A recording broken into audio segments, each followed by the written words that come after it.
Thank you Jesus. धन्यवाद यीशु, धन्यवाद यीशु, धन्यवाद Yeshu. Worship father, worship father, worship father, lord father, lord father, lord father. सृष्टिकर्ता पिता, आपको धन्यवाद करता हूँ प्रभु, जो वचन आपने पत्रोस का द्वारा बाइबल में लिखित की है प्रभु, पत्रोस का द्वारा जो पूरे मसीह समाज को बताने जा रहे हो प्रभु, आपकी पवित्र आत्मा का अगुवाई से, आपकी पवित्र आत्मा का उपस्थिति से ये प्रचार पूरी तरह मजबूती का साथ हर एक मसीह जनता तक, हर एक मसीह समाज तक, हर एक कलेसिया तक, हर एक यीशु विश्वासी तक ये पहुंचने पाए प्रभु जी। जो पत्रोस बाइबल में बता को गया, ये प्रचार, ये वचन का साथ इतनी गहरी सलाह है जो हर एक मसीह जिंदगी जीने के लिए क्या करना चाहिए और किस तरह जिंदगी को जीना है, तो कितने ठोकर खाने का बाद मसीह में मजबूती होना है, ये सब चीज एक वचन का द्वारा, मैं छोटा एक वीडियो का द्वारा समझाना चाहूँगा प्रभु। तेरी उपस्थिति से, तेरी निगरानी में ये प्रचार पूरी तरह संपन्न होने पाए और ये प्रचार का द्वारा हर एक मसीह भाई बहन, हर एक मसीह दास दासी, हर एक पास्टर बिशप, उनका आंखें और हृदय इस वचन का ऊपर, वचन का जो आत्मिक बातें हैं वो लेने पाए प्रभु जी। आदर, सम्मान, महिमा सब आपको देते हुए प्रभु, सृष्टिकर्ता पिता यीशु का नाम से, सृष्टिकर्ता परमेश्वर यीशु का नाम से प्रार्थना को मांगता हूँ प्रभु। प्रार्थना को सुने प्रभु और कबूल करे, आमीन। तो जो अध्याय, जो टॉपिक लेको अभी बात करेंगे वो है पत्रस की साला पूरी मसीह समाज के लिए। पत्रस एक साला दी थी, कई साला दी थी पूरी मसीह समाज के लिए। पत्रस कौन था आप सब लोग जानते हैं। पत्रस यीशु का एक चेले था, जिसको उल्टे तरफ बोलो तो उल्टे तरफ या उल्टे दिशा में पत्रस को क्रूस पे चढ़ाया गया था, उल्टे लटकाया गया था क्रूस पे। ये था यीशु का चेले। यीशु का चेले था जिसको यीशु का साथ क्रूस पे उल्टा चढ़ाया गया था। ये सब लोग आप बाकायदा जानते हो, लटकाया था। उसका नाम था पत्रस। ये पत्रस बाइबल की एक बड़ी कहानी को और एक बड़े सलाह को सब मसीह समाज को, पूरी मसीह जनता को, यीशु विश्वासी को बता रहा है। तो ये वचन का साथ हम देखेंगे। पत्रस ने एक सलाह दिया था पूरे मसीह समाज को। ये पढ़ते हैं क्या सलाह दिया था।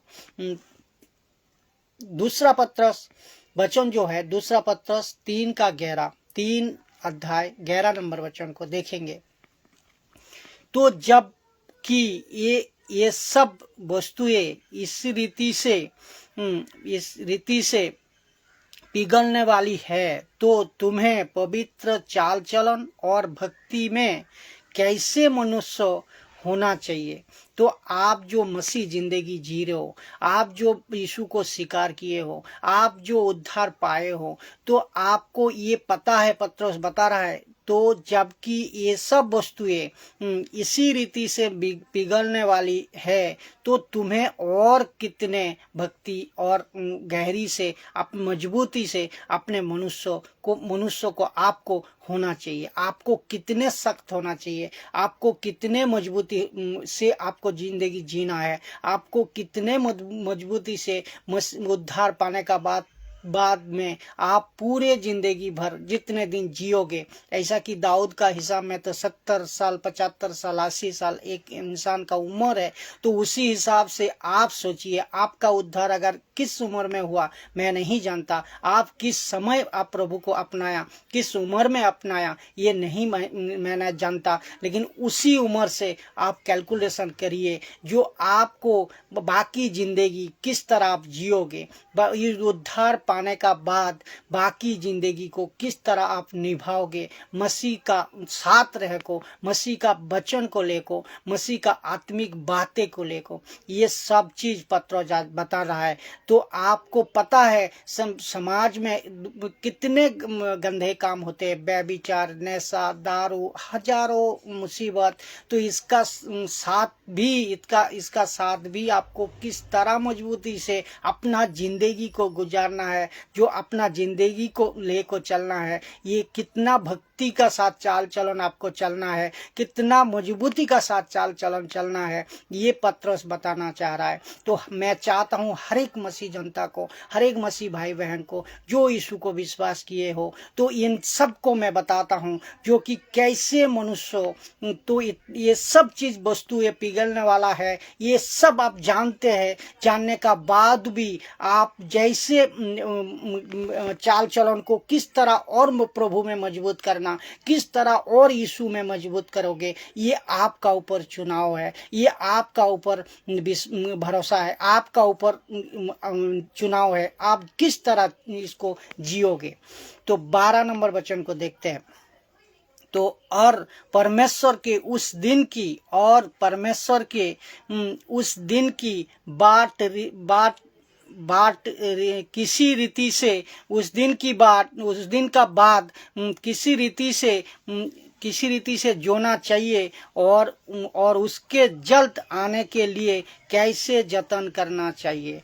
किस दिन का बाद ये कह रहा है, जब सेकंड कमिंग, दूसरा आगमन जब यीशु का होगा, उस दिन के लिए आपको किस तरह जतन करना चाहिए, किस तरह प्रार्थना करना चाहिए, किस तरह सटीक अपने चरित्र को बजाय रखना चाहिए, किस तरह निष्कलंक रहना चाहिए, किस तरह अपने स्वभाव को मसीह जिंदगी में मजबूत करना चाहिए। ये पौलुस सलाह दे रहा है, ये पौलुस सलाह दे रहा है। आप जितने भी दास दासी हो, जितने भी यीशु को विश्वास करते हो, जो मेरी वीडियो को फॉलो करते हो और जो नहीं करते हो, उनको भी मैं बताता हूँ आप फॉलो कीजिए और परमेश्वर का वचन को समझिए, परमेश्वर का वचन को जानिए और परमेश्वर का वचन का साथ आप आगे बढ़िए। क्योंकि परमेश्वर का वचन बिना आप नहीं चल सकते हो, आप यीशु बिना आपका उद्धार नहीं हो सकता है, आप यीशु बिना आपका यीशु ही आपको न्याय करेगा। ये चीज पौलुस सलाह दे रहा है जी, जो परमेश्वर ने आपसे वादा की उद्धार यीशु में आने का बाद, जो परमेश्वर ने आपको वादा किया, ये वादा को आप किस तरह निभाओगे जी, उद्धार पाने से लेकर मरने तक, उद्धार पाने से लेकर मरने तक। कौन किस साल में आप उद्धार पाया ये नहीं जानता मैं, लेकिन जिस समय आप उद्धार को पाया उसी वक्त से आपको चुनाव करना है। आप इस संसार में, इस धरती पे, इस पृथ्वी पे रह को किस तरह आप अपने जिंदगी को आगे ले चलोगे, मरते दम तक, मरने तक आपको किस तरह प्रभु का वचन को फॉलो करना, किस तरह वचन का साथ आपको आत्मिक उन्नति को करना, किस गलत काम को नहीं करना जो प्रभु ने माना किया, जो परमेश्वर ने माना किया। अगर आप इस तरह कैलकुलेशन करोगे, कैलकुलेशन करके चलोगे, तो मसीह जिंदगी सार्थक है, सफल है, नहीं तो व्यर्थ है। क्योंकि आप इधर भी नहीं उधर भी नहीं। तो आपको ये समझ। थैंक यू जीसस, धन्यवाद यीशु, धन्यवाद यीशु।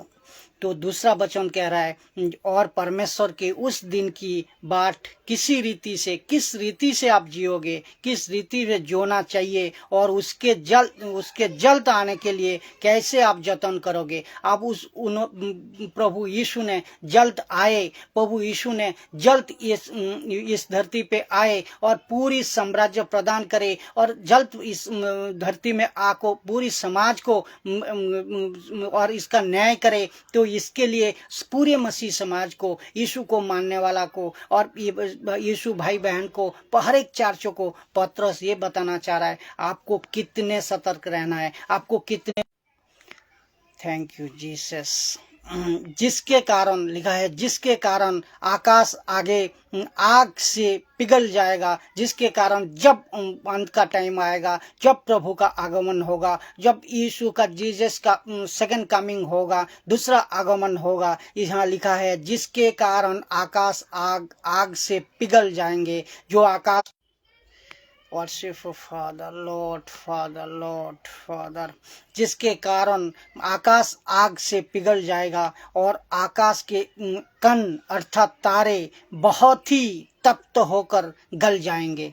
तो ये सब होना है, ये सब होंगे। वो 13 में ये कह रहा है, 13 में ये कह रहा है, देखो, पर उसकी 13 वचन में, पर उसकी प्रतिज्ञा के अनुसार, जो प्रभु ने प्रतिज्ञा की है, जो प्रभु ने हर एक दास दासी से प्रतिज्ञा की है, बाइबल में प्रतिज्ञा की है, तो उसका अनुसार हम एक नया आकाश और नई पृथ्वी को आस देखते हुए, आशा रखते हुए, देखते हुए, जिनमें धार्मिकता का वास करेगा। जिस पृथ्वी में, जिस आकाश की बात हो रही है, जो दूसरा आगमन प्रभु का होगा, दूसरा आगमन का बाद जो नया आकाश होगी, जो पुराना अभी जो देख रहे हो इसका विनष्ट होगा, ये ध्वंस हो जाएगा, ये नष्ट हो जाएगा। उसका बाद जो एक नया आकाश और नया पृथ्वी का जो आस प्रभु ने उसका प्रतिज्ञा कर को रखा है, प्रतिज्ञा की है, तो उसका आशा देखते हुए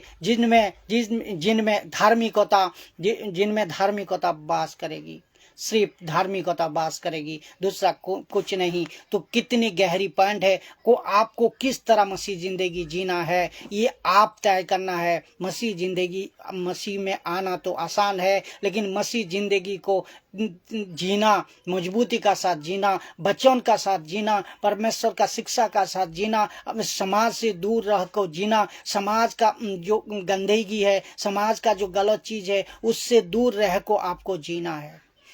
इसलिए ये प्रियो, मेरे प्रियो, जो जबकि 14 नंबर वचन में लिखा है, इसलिए हे प्रियो लिखा है, इसलिए हे प्रियो, जबकि तुम इन बातों की आस देखते हो, जबकि आप आशा करते हो, जब हर एक मसीह को मानने वाला, यीशु को मानने वाला आशा करते हो, लिखा है आशा करते हो, देखते हो, कि बातों की आस देखते हो, कि जतन करे कि तुम शांति से उसका सामने निष्कलंक और निर्दोष ठहरो। मैं क्या बताया आपको, मसीह बनना आसान है, लेकिन मसीह जिंदगी जीना आसान नहीं है। तो मसीह में कैसे आप जिंदगी जी रहे हो, मसीह में कैसे आप प्रभु का साथ आपका संपर्क है, प्रभु का साथ कैसे आपका संबंध है, ये बात को आप खुद जांचिए। हर एक मसीह भाई बहन, हर एक दास दासी, हर एक पास्टर बिशप, हर एक चर्च में रहने वाला फादर, जो भी पद में हो क्यों ना हो, इन सब को ये बात को गौर करना है। अपना जिंदगी किस तरह हम प्रभु में बनाए रखा, अपने साथ प्रभु का संपर्क किस तरह बनाए रखा, ये बड़ी बात होती है। इसलिए लिखा है, हे प्रियो, जबकि तुम इन बातों की आस देखते हो, जतन करे कि तुम शांति से उसके सामने, किसके सामने, परमेश्वर पिता का सामने, परमेश्वर यीशु का सामने निष्कलंक और निर्दोष ठहरो। तो जो काम आप उद्धार पाने का बाद उद्धार पा लिया, आपने यीशु को माना, चर्च तो जा रहे हो और प्रार्थना तो कर रहे हो, भजन गीत तो गा रहे हो, लेकिन आप अगर आपका जिंदगी प्रभु का वचन का अनुसार नहीं चला रहे हो, प्रभु का वचन का अनुसार अपना काम नहीं कर रहे हो, तो आप निष्कलंक नहीं हो, आप निर्दोष नहीं हो। तो अगर आप निर्दोष नहीं हो तो आपका उद्धार खो सकते हो आप। इसी बात में पत्रोस सलाह दे रहा है, पत्रोस समझाना चाह रहा है। पवित्र आत्मा का मदद से मैं चाहता हूँ आप परमेश्वर का वचन इस तरह सटीक और सही शिक्षा का साथ मैं फैलाना चाहता हूँ, और हर एक किसी को, जितने भी वीडियो मैंने बनाया, हर एक जो वचन में लिखा है, जो वचन का सही कंटेक्स्ट है, उसी का साथ मैं हर एक मसीह समाज को, मसीह जिंदगी को ये जीने के लिए और वचन को समझाने के लिए प्रयास करता हूँ। तो आपको ये समझना होगा, इसको लेना होगा। तो किसी साला का किसकी साला है ये? आप तो सुने होंगे, ये पढ़े होंगे। किसकी साला है ये? पतरस की साला है, जिसको ये प्रकाशन मिला था जो कि यीशु हेडिस में जाकर आया।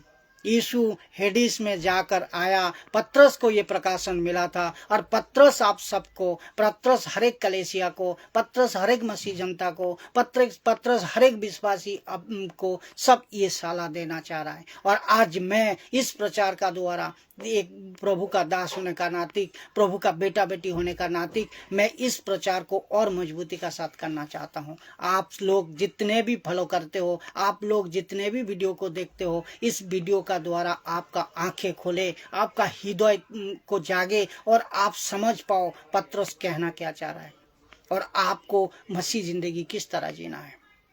अगर तुमको आग का झील में नहीं जाना है, पतरस ये देखा, पतरस ये समझा, अगर किसी को आग का झील में उसका मतलब नरक में नहीं जाना है तो आपको पतरस का साला को मानना जरूरी है। पतरस का साला को लेको जिंदगी को निभाना है। बाइबल की ये वचन को लेको मजबूती का साथ आत्मिक उन्नति को करना है। तो तुमको एक सलाह देता हूँ, पतरस कह रहा है पूरी मसीह समाज के लिए, पूरी मसीह समाज के लिए और पूरी यीशु विश्वासी के लिए। कितनी गहरी बात है, कितनी गजब की बात है। सलाह क्या है ये चीज हम देखेंगे। पहला पतरस 4:17 में देखिए, क्योंकि समय आ पहुंचा है। तो आज समय आ पहुंचा है। उस टाइम पतरस ने लिखा था समय आ पहुंचा है। आज तो कई शादी हो गई, कई सदी में ये हो रही है प्रचार। तो आपको ये समझना जरूरी है जो, क्योंकि समय आ पहुंचा है कि पहले परमेश्वर के लोगों का न्याय किया जाएगा। तो परमेश्वर को जो जाना, परमेश्वर को जो समझा, यीशु को जो विश्वास किया, यीशु पर जो जिंदगी निभा रहा है, उसी लोगों का पहले न्याय किया जाएगा। कि पहले लिखा है क्योंकि समय आ पहुंचा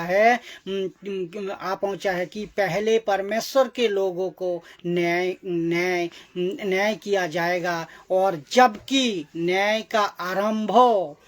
का आरंभ हम ही से होगा। किससे? परमेश्वर का लोगों से होगा। तो उनका क्या, किनका जो अंत होगा, जो उनका क्या, जो अंत होगा जो परमेश्वर को सुसमाचार को नहीं जानते, जो से परमेश्वर को नहीं जानते। जो अविश्वासी आप पर यीशु को नहीं जानते हो, जो अविश्वासी आप यीशु को नहीं मानते हो, जो अविश्वासी यीशु को नहीं जाने हो, तो आप जल्दी इस सुसमाचार का द्वारा यीशु को जान लीजिए, यीशु का द्वारा उद्धार को पाइए, अपने जिंदगी को निभाइए। क्यों? ये वचन जो है साक्षात जीवित वचन है। ये वचन जो है साक्षात परमेश्वर का वचन है। लिखा है समय तो आ पहुंचा है, कभी भी आ सकता है, कभी भी प्रभु का आगमन हो सकता है। क्योंकि पहले परमेश्वर के लोगों की न्याय होगा और न्याय किया जाएगा। और जबकि न्याय का आरंभ हम ही से होगा। कौन? यीशु विश्वासी का से ही शुरू होगा, आरंभ होगा। तो उनका क्या होगा? जो यीशु को नहीं जानते, जो परमेश्वर को नहीं मानते, जो परमेश्वर को नहीं जाना आज तक। ये साला ये पतरस ने दे रही है पूरी मसीह समाज को। 18 नंबर वचन को देखेंगे। और यदि देखो, और यदि यहाँ लिखा है, और यदि धर्मी व्यक्ति ही कठिन से उद्धार पाएगा। उसका मतलब धर्मी व्यक्ति कौन? यीशु को मानने वाला, यीशु को सही, यीशु का वचन का साथ सही चलने वाला, यीशु को लेको वचन को साथ अपने जिंदगी को निभाने वाला। तो उनको कह रहा है, सबको नहीं, सही व्यक्ति को। और यदि धर्मी व्यक्ति ही कठिनता से, क्यों धर्मी कब बनता है? जब यीशु को स्वीकार किया। यीशु का धर्मी का, यीशु को मानने का बाद भी यीशु का धार्मिकता में ही एक विश्वासी, एक दासी धर्मी ठहरता है। तो एक धर्मी व्यक्ति ही कठिनता से अगर उद्धार पाए तो भक्तिहीन और पापी का क्या? जो सांसारिक जीवन जी रहा है, जो यीशु को नहीं मानता है, जो अविश्वासी है, जो भक्तिहीन है और पापी व्यक्ति है, जो पाप करते आ रहे हो, जो पाप करते जा रहे हो, उसका क्या ठिकाना? उसका ठिकाना ही नहीं है। ये वचन साबित कर रहा है, ये मैं नहीं कह रहा हूँ, ये बाइबल का जीवित वचन कह रहा है। ये पवित्र आत्मा की मदद से प्रचार का हो रहा है, परमेश्वर का आत्मा का अगुवाई से ये प्रचार किया जा रहा है। तो आपको ये समझना होगा, आपको ये इस बात को गौर करना होगा। आपको याद है यीशु को एक व्यक्ति ने यीशु का पास आया और किसी ने यीशु को पूछा, क्या उद्धार पाने वाले, हे प्रभु क्या उद्धार पाने वाले थोड़े हैं? यीशु ने उनको कहा, लूका 12:13-23 में देखिए, और किसी ने उससे पूछा, हे प्रभु क्या उद्धार पाने वाले थोड़े हैं? उसने उससे कहा 24 नंबर में, सकेत द्वार से प्रवेश करने का जतन करो। उसका मतलब नैरो रास्ता, कठिन का रास्ता, चौड़ा रास्ता नहीं, छोटा रास्ता, जिस रास्ता में प्रवेश करना जतन करो। क्योंकि मैं तुम्हें कहता हूँ कि बहुत तो प्रवेश करना चाहेंगे, बहुत तो आना चाहेंगे, बहुत तो उद्धार पाना चाहेंगे, बहुत तो यीशु को मानना चाहेंगे, लेकिन ना कर सकेंगे। क्यों? बहुत कठिन। क्यों? प्रभु पूछा कि बहुत सा कठिन होगा, रास्ता कठिन होगा, आसान नहीं होगा।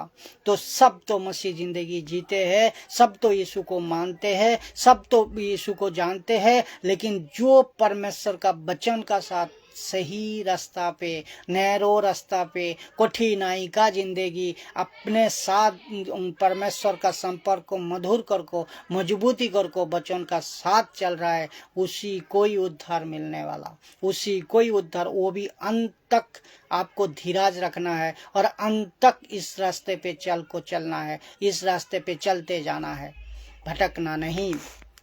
और एक बात मैं बताऊँ, आज उद्धार पाने से लेकर जो चीज़ को मैं हाईलाइट पॉइंट समझता हूँ, जो चीज़ आज मसीह ज़िंदगी तो सब जी रहा है, यीशु का साथ विश्वास भी किया, यीशु का पास उद्धार भी मिला, लेकिन इसका बाद अपने ज़िंदगी को जितने साल में आप मसीह में आया, जब जैसे आया, उद्धार जिस तरह आपने पाया, तो उसका बाद आप मसीह ज़िंदगी को किस तरह आगे जितने दिन जियोगे। जैसा कि दाऊद का हिसाब में 75, 80, 85 साल जो भी जिएगा एक इंसान, उसका अंदर चुनाव करना आपको जरूरी है। चुनाव करना आपका हाथ में है। मसीह बनने का बाद उद्धार पाने से लेकर मरने तक पृथ्वी पर कैसे जीना है, उसका चुनाव आपको करना होगा।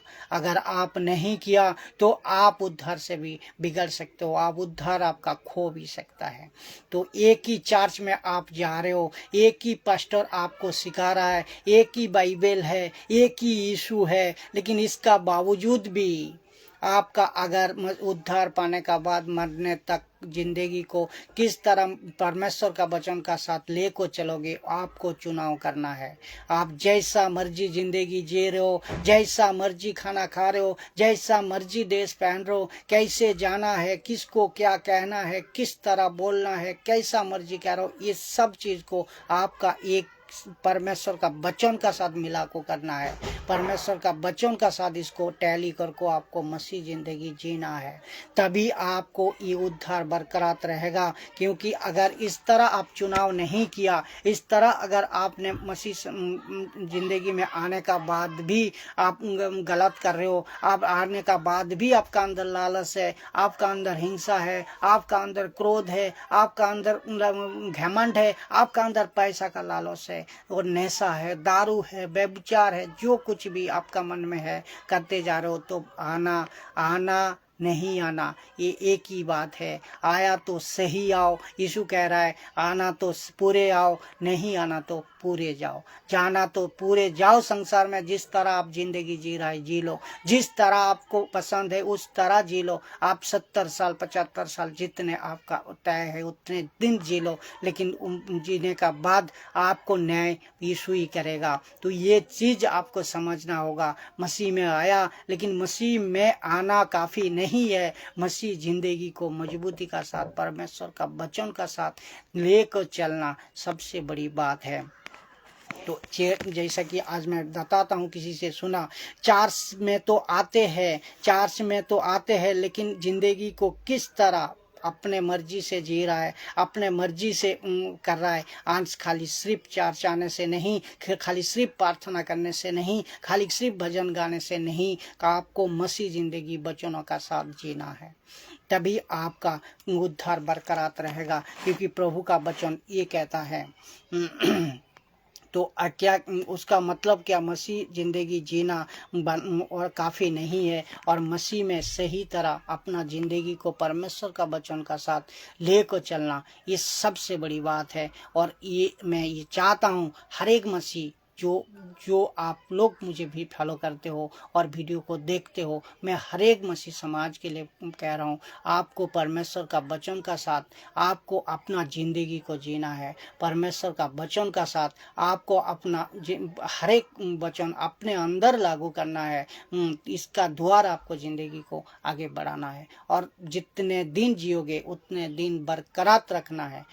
तभी आपको ये मजबूती का साथ परमेश्वर का वचन आपको अपने जिंदगी में लेना, और दूसरे को भी ये आपको बताना, दूसरे को भी ये सिखाना। बाइबल का बाहर नहीं, परमेश्वर का वचन का बाहर नहीं, जो कंटेक्स्ट में है, जो वचन में है, उसको लेको आपको चलना है।